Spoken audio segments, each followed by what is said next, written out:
It's the Wilk Report. I'm Michael Wilk, coming to you from Cleveland, Ohio, with an epic review of an epic finale to the Orville Season 2, Episode 14, The Road Not Taken. Wow. This show really knows how to bring it, let me tell you. This is going to contain spoilers, so on the chance that you have not seen the Orville last night, turn this video off right now. Go watch it, then come back. If you've seen it, or you don't care about spoilers, then obviously stick around. We've got a lot to unpack, so I'm going to go ahead and give you the spoiler-laden review in slideshow. Then we're going to hit some articles on the Orville. I still have not found any official announcement that the show's been renewed for a third season. I don't know what the hell Fox is waiting for, but I'll let you know when I find out. But anyway, yeah, so this week, The Road Not Taken, the follow-up to last week's Tomorrow and Tomorrow and Tomorrow. Now, if you remember from last week, Kelly from 7 years in the past was pulled into the present, got to see her own future. They were supposed to give her a mind wipe. Well, it turns out that the mind wipe didn't work, so she turns it down for a second date. So, yeah, let's go ahead and get to the slideshow here. So we've got the episode opening up with a couple of guys in this Arctic-looking environment, and you think it's Earth, but no, it's actually Union Listening Post Sarin 4.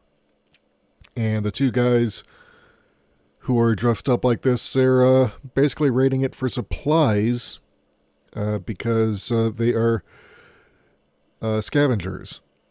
And you can see they're jacking this microwave-looking thing. It's actually a replicator because they are actually on the run from the Kalon, who have basically not been stopped by the Orville in this new timeline.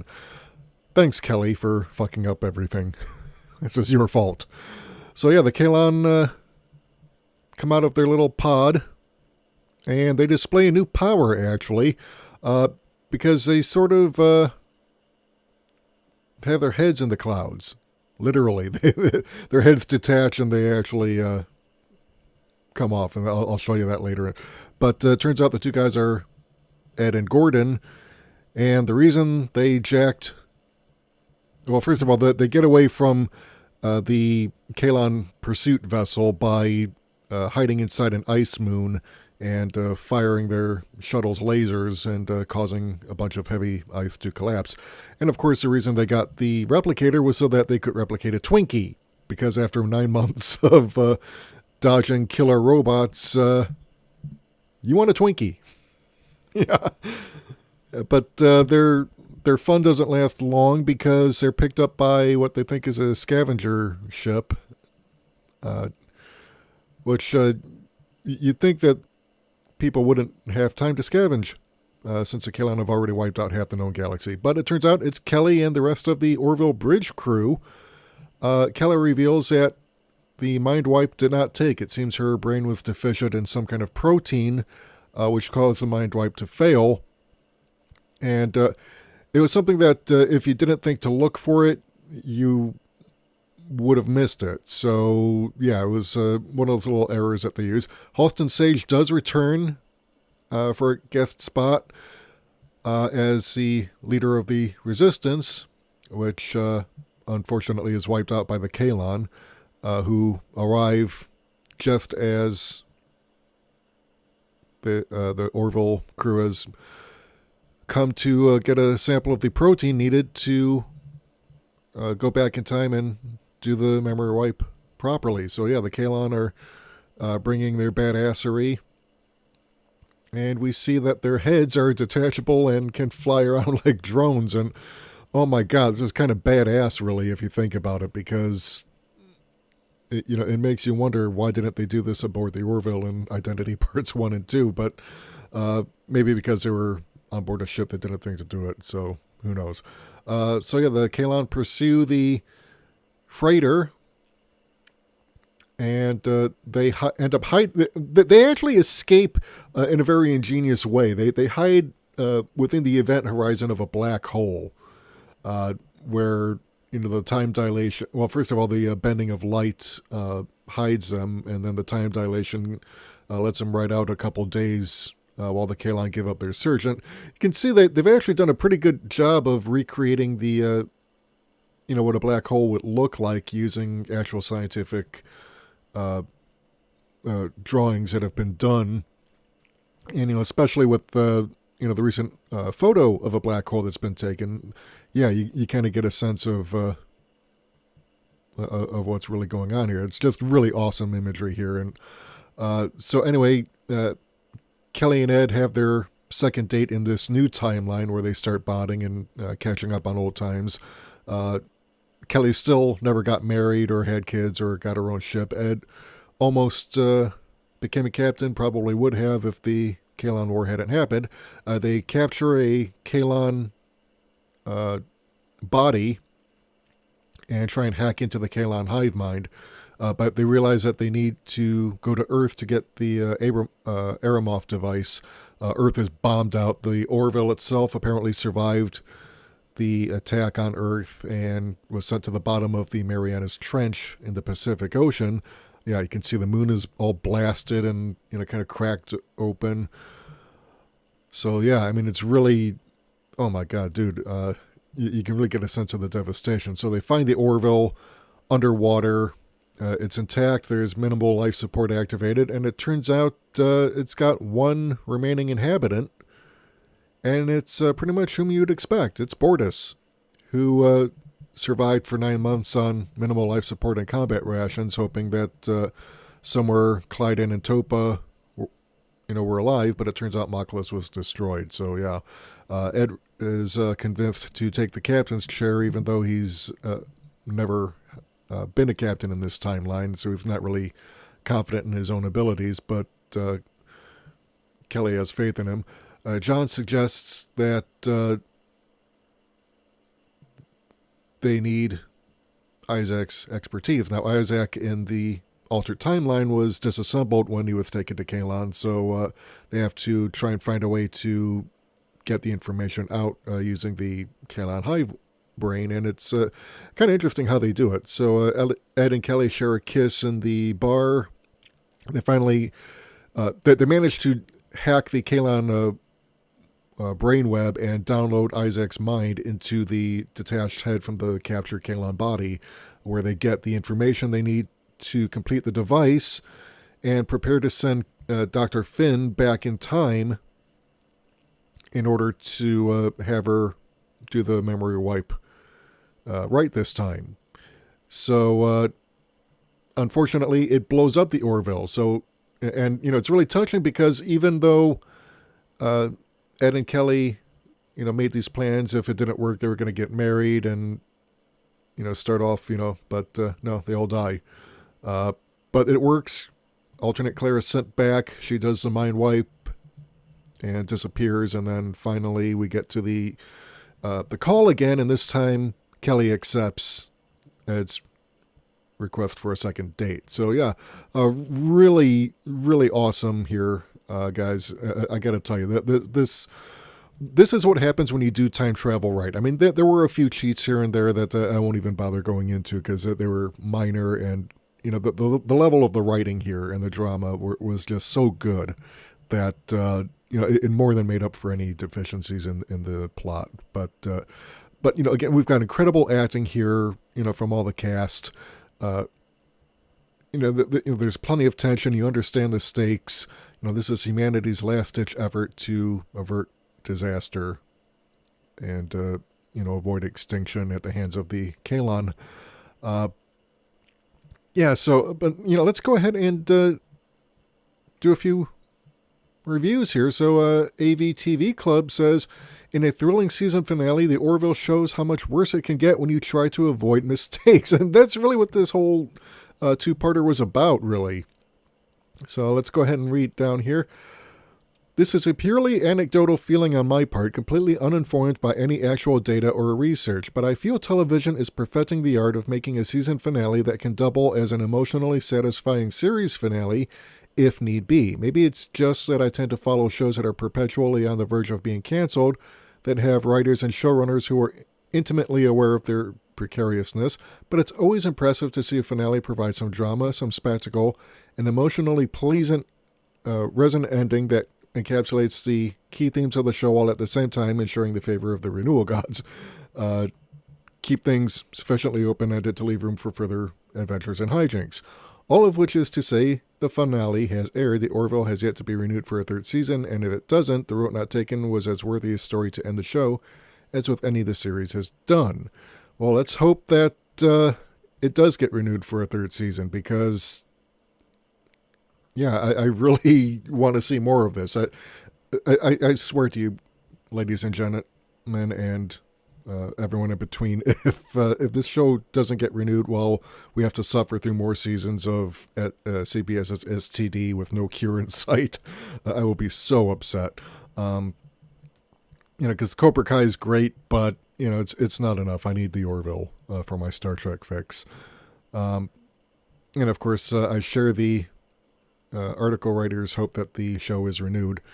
Let's continue the quoting here. The second season has been an exponential improvement over the first in pretty much every way. Generally, it's been smarter, more tightly scripted, pushed outward on the bounds of its universe, and provided plenty of moments of grand spacefaring spectacle. Sure, a few of the episodes were duds, but overall, the Orville has more than proved worthy of the chance to keep refining its strengths.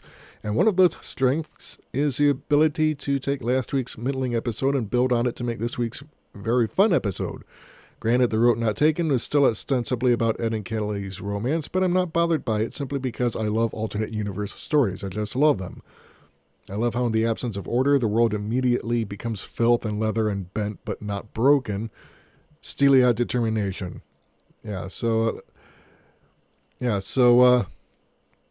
we learn, obviously, as I just said in my spoiler-laden review of the show, her decision for the second date, turning him down last week, and in one world you're a little lovesick but still able to enjoy the full benefits of civilization. In the other, you're running across a snowfield trying to escape murderous flying robot heads just so you can secure yourself the means of synthesizing a Twinkie. Yeah, in fact, there's actually a little banter where it's like we almost lost our lives back there, and the first thing you replicate is a Twinkie, and it's like, what do you want? I wanted a Twinkie. It's like, one half? It's like, yeah, I want half. So yeah, that was just brilliant. Bit of dialogue just to break the tension there. It just is a testament to how well this show was written here. But yeah, so in the absence of Ed and Kelly's marriage, a Kalan invasion of Earth was successful, and they have continued their program against biological life that has successfully eradicated half of the galaxy's population. You need to include your apostrophe there, guy. But yeah, so there's that one. Then we've also got from Cinema Blend, why the Orville needs a season 3 after that bonkers season 2 finale. And of course, says, warning, has spoilers for The Road Not Taken. Well, I've already given you all the spoilers here. So, but yeah, it pretty much breaks down. But yeah, so, Cinema Blend says, to start, it was incredibly ambitious of the Orville to go into its season finale with an alternate timeline episode. It exposed viewers to a completely new world, fleshed out that world, and somehow found a way to set everything in place within an hour without anything feeling rushed. That takes some damn good storytelling to pull off. And just to insert my own views in here, I have to concur. I mean, this is the kind of writing that STD can only wish it had, because there's nobody presently working on it who even cares enough to do that.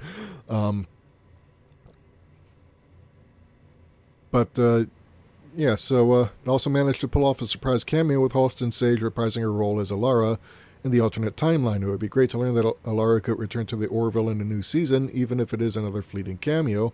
After all, After that tease that she and John had a history in the alternate timeline, it would be cool to see something happen between them down the road.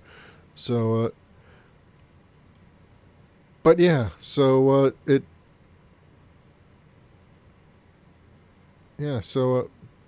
there's also a chance that the memory wipe worked, but things won't play out exactly the way they originally did anyway. The Orville left the door open for some changes by not going back to the present after Kelly accepted the date. Well, here's the thing, though, because it's already been hinted that it all worked out in the end, because present-day Kelly in the proper timeline has no memory of any of these past events. So, this is basically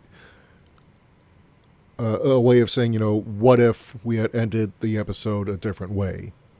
And they actually pulled it off and did a really great job here. So I don't think they're going to cheat it like that. I don't think they're going to do that. Just my prediction. So then we've got Variety.com, how allegorical stories and social issues aid in the Orville's success. And this is something that, it's actually a return to old school level of storytelling, because we saw this on original Star Trek. We saw it on the original Twilight Zone. Present-day Twilight Zone is trying to do it, but they're doing it in a really ham-handed and obvious way, where, at least with Rod Serling, although he wore his politics on his sleeve, he was definitely a liberal, but he was also an anti-authoritarian and hated racism, and he made no secret of it in the writing for his show. So this is nothing new that we're seeing, but it's handling it in a way that doesn't talk down to the audience. It actually respects your intelligence and makes you think about the issues that we deal with today in a way that you might not have considered before. So that's one of the things I really love about this. So let's quote from the article. Seth MacFarlane already knew how to make audiences laugh from years of animated comedies such as Family Guy, so when it came to the Orville, what he really wanted to do was make them think. I had done the Family Guy Star Wars parody. I didn't really want to do that again, he says. What I really wanted to do was some serious world building and develop characters that you really cared about and create some real stakes. At first, viewers were a bit flummoxed. Well, no, we weren't. It was reviewers, like critics, who were flummoxed. Seth, more than anyone, was kind of playing with that tone at first. It was very tricky. It was a real high-wire act, says executive producer Brandon Braga, a veteran of Star Trek series, as well as MacFarlane's revival of the science series Cosmos. But then a breakthrough, as the Orville leaned even further into fantastical premises and allegorical stories, the audience came back for more and reviews began to glow. The second season of the series is averaging 3.25 million total live viewers and a 0.76 in the coveted 18 to 49 demographic. The show has not shied away from social issues, star Adrian Palicki points out, including the two-part identity story, in which it is revealed that Isaac comes from a race that committed a genocide. I'm learning I'm not just an actor, but as a human also as I'm reading these scripts, she says. MacFarlane considers those episodes a real turning point for the show. While the Orville has not been officially renewed, MacFarlane is still looking ahead to how it can continue to evolve the genre. What's exciting at this moment is, now armed with a fully formed identity for this show, we're playing in this universe and really just letting it flourish and blossom. So, yeah, I really want to see this show get a third season. Like I said, if STD, we have to suffer through another season of that while the Orville language is in limbo, I'm going to be really upset. So hashtag renew the goddamn Orville already, Fox, please. We love this show, and we're not going to let it go away so easily because we want to see more from this. But what did you think? Did you like this two-parter? Did you not like it? Why or why not? I want to hear from you. If you like what you've heard and you want to hear more, hit the subscribe button and the bell icon to receive notifications whenever we upload new content. And if you want to help support the channel, keep the lights on, help us bring you more content, please head over to our Patreon or Subscribe Star page. I'll be continuing my review of Cobra Kai Season 2, as well as trying to struggle through one more episode of The Twilight Zone, because so far, it's not turning out like I hoped. which is disappointing considering I think rather highly of Jordan Peele for his work. So, but yeah, we do appreciate your help.